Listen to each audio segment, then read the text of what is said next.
হাই friends, কি খবৰ? মই আয়ুষ। আপোনালোকে চাই আছে MLD ক্ৰিয়েশ্যন ৰং চেনেলত সম্প্ৰচাৰিত হৈ থকা অম্ৰপালি ধাৰাবাহিকখনৰ আজিৰ খণ্ডটো চাবলৈ বহুত বেছি ইণ্টাৰেষ্টিং হ'ব, কিয়নো যোৱাটো খণ্ডত নিহাৰিকা অম্ৰপালিৰ ওচৰলৈ গৈছিল আৰু তুমি পদ্মৰ কথাবোৰ ভুলকৈ ভাবি নাথাকিবা। সি তেনেকুৱাই তাৰ হৈ ময়ে তোমাক চৰি কৈছোঁ বুলি নিহাৰিকাই অম্ৰপালিক কৈছিল আৰু তেতিয়া অম্ৰপালিয়ে তুমি তেওঁৰ হৈ কিয় চৰি ক'ব লাগে? তেওঁৰ কি নিজস্বতা বুলি একো নাই নেকি? তুমি চৰি ক'ব দিলে তেওঁ আহি চৰি ক'ব আৰু তুমিও তেওঁৰ হৈ মোক আহি চৰি ক'বা।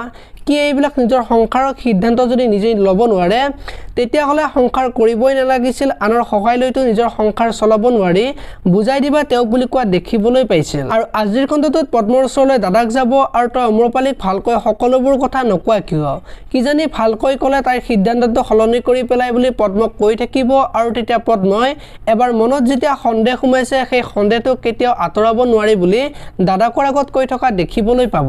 ইফালে আকৌ অম্ৰপালিয়ে ঘৰলৈ যাবলৈ বেগত বস্তুবিলাক সোমোৱাই থাকিব আৰু সেইখিনি সময়তে জেনি যাব আৰু তুমি এইবিলাক কি কৰিব ওলাইছা, তুমি তেনেকুৱা নকৰিবা বুলি অম্ৰপালিক ক'ব আৰু তেতিয়া অম্ৰপালিয়ে কাৰোৰে কথা নুশুনি অম্ৰপালি ঘৰলৈ যোৱা দেখিবলৈ পাব। আনফালে অম্ৰপালি ঘৰলৈ যোৱাৰ পিছত মাক আৰু দেউতাক আচৰিত হৈ পৰিব আৰু তই এইবিলাক কি কৰিলি, সেইখন ঘৰেদি কিয় আহিলি বুলি অম্ৰপালিক সুধিব আৰু তেতিয়া অম্ৰপালিয়ে য'ত মোৰ কোনো গুৰুত্ব নাই, মৰম ভাল পোৱা নাই, তাত থাকি কি লাভ বুলি দেউতাকক ক'ব।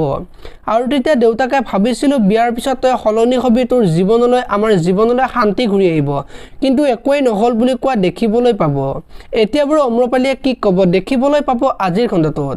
আপোনালোকে অম্ৰপালি ধাৰাবাহিকখন চাই কেনেকুৱা পায় কমেণ্ট কৰি জনাব।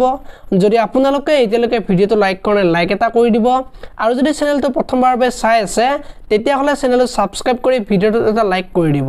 ধন্যবাদ।